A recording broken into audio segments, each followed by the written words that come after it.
Makadini rudzi ine kuno hupenya kusongana zvekare pamuronga uno wedzidziso kubva pahurukuro yako kambozadzisa nguva yapfuura apo ngoitsanangura nekurongedzera masenzero akuchazadzisa pamuronga uno. Pamuronga uno kuchaseenzesa nzira yakadai seizvi: kuchapa mukana wokuverenga nyorera guru rinoyera rudo, iro nyorera rakanyorwa rinobudisa pachena chizaruro chomusiki maringe neumambo hutsvene hwavamupasi. Nokudaro kuchapa mukana wokuverengwa kwenyorera iroro. Mushure mazvo kovana mukana zvekare wokutsanangura zvaverengwa munyorera imomo. Asi pakutsanangura panoseenzesa mashoko mazhinji nedzidziso zhinji inovapo. Saka vanhu vakasununguka kubvunza kana kupa zvizaruro zvavo pane zvavanenge vazarurirwa nomusiki, kana kugoverana zvizaruro zvomusiki izvo vakapuhwa zviri maringe neumambo hutsvene. Chikonzero muronga uno muronga wokuonesa nekubudisa pachena umambo hutsvene hwavamupasi. Saka mukana wedu kose rudzi kubambana pamwe nekugoverana zvizaruro zveshoko romusiki nekugoveranazve zvinunuro zvinobuda kubva muzvipo zvakokapuwa. Chikonzero isu vanhu kosu kunonzi savana. Savana ishoko rinoreva dzinza rinodarikira revakasanangurwa nekusarudzwa vakazodzwa nomusiki muponesi nyadenga samasimba ose kudai vamutsiridze mupasi isva nekugoverana zvinunuro pachena kuburikidza rudo. Saka vose vakagamuchira shoko roumambo hutsvene iro rakava mupasi kuburikidza mwoyo muchena, ngoo vari kunzi savana nhasi. Shoko iri rakauya nekuburuka kuburikidza mwoyo muchena. Saka munhu wose une rudaviro, chivimbo changu, anaro shoko iroro roumambo mumwoyo make. Asi vamwe vanogona kuva vasina ruzivo kunaro shoko roumambo munesu. Nokudaro mukana werongedzero ino kuonesana nekusvinudzana pamusoro peshoko roumambo hutsvene uhwo hwamunesu. Saka kuchazadzisa dzidziso iyoyi iri mugukumba reshoko rinonzi masove. Masove ishoko rinoreva svinura. Saka mumasove ngoma kunowana dzidziso youmambo. Masove idzidziso youmambo, masove zvichireva svinura. Saka kose kunobambana zvisinei nekumakereke kunoenga vanhu kana zvinozadzisa vanhu zvinonzi chitendero. Mumuronga uno uri kubamba munhu sedunga munhu nechizaruro chomusiki, kudai vanhu vose vasvike pakuona kuda kwomusiki kunofanira kuzadzisika mupasi mumbiri youmambo. Kana pane vakambogamuchira unga izwi rakukarayira pamuronga uno wedzidziso YouTube channel, kukapa nekuposhera unga izwi raibudisa kuverenga nyorera guru.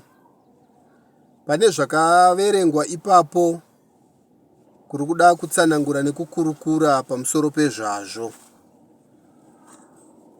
Pane gukumba ngomusoro vaireva kuuya kweumambo hwokudenga mupasi.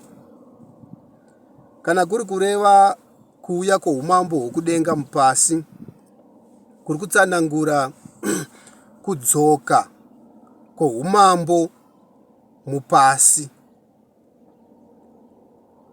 kubva pakupambwa kwanga kwakazadziswa umambo uhwu nadhiabhori chakaipa. Kwose kune rudaviro, musiki vachisika munhu nemufananidzo wavo, vakamusika achinzi Mwari.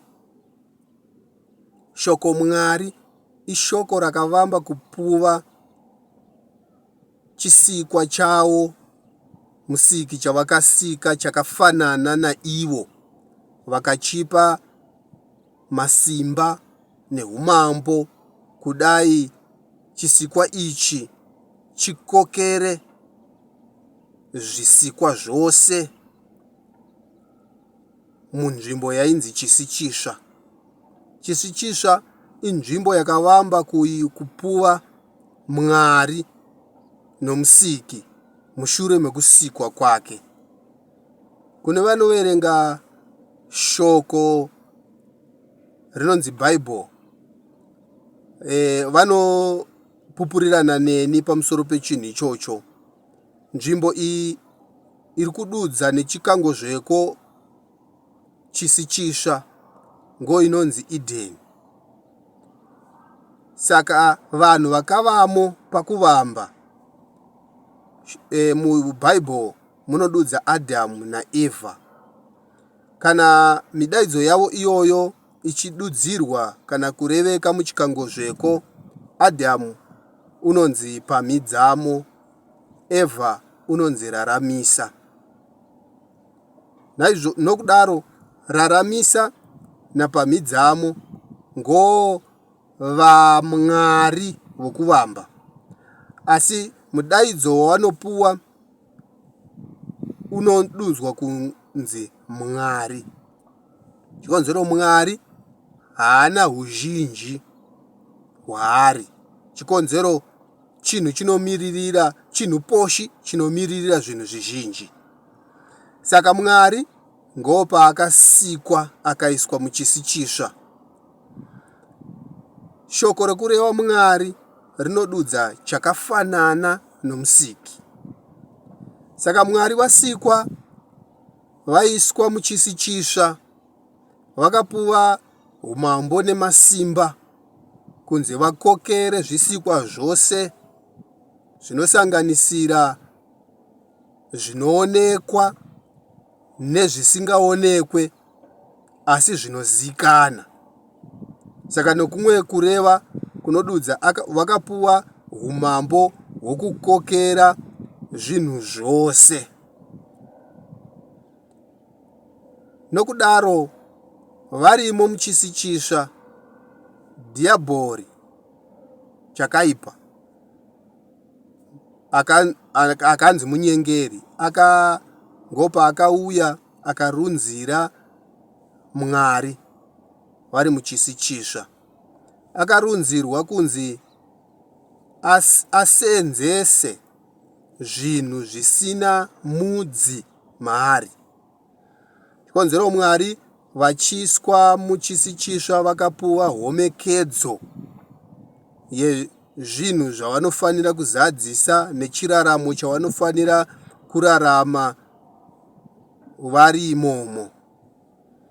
Saka pane zvavakapuwa, Mwoyo Muchena vakapuwa soko iri vakaripuwa riri mumashoko mukumepira neposhi. Mashoko nechirunge ngo anonzi ma letters kana ma words.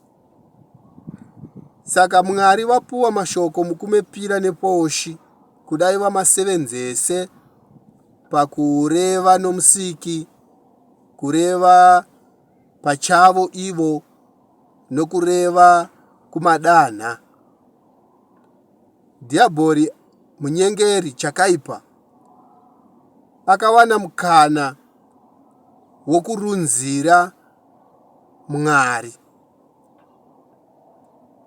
Sei akamurunzira? Dhiabhori achipuhwa basa rake achigere kunzi Dhiabhori ainzi mukurumbira, Lucifer. Saka achiri kunzi Lucifer mukurumbira, basa rake raakanga akapuhwa akasikirwa nomusiki ranga riri maringe nekusenza nemhuka nezvimera, achisakisa pave nekuziva kumhuka, pave nekuziva kuzvimera. Kuziva ishoko rinoreva kana kuri kududza nemuchirunge brain limit. Saka kuziva ikoko aikusenzesa kumhuka, zvaisakisa mhuka dzive nemukana vokuva zvokudya zvedzimwe mhuka. Mhuka zvekare dzive nemukana vokuva zvekudya zvevanhu. Uye kuzvimera aisenzesa kuziva ikoko achikukokera kudai zvimera zvigone kuva zvekudya zvemhuka uye zvivewo zvekudya zvevanhu.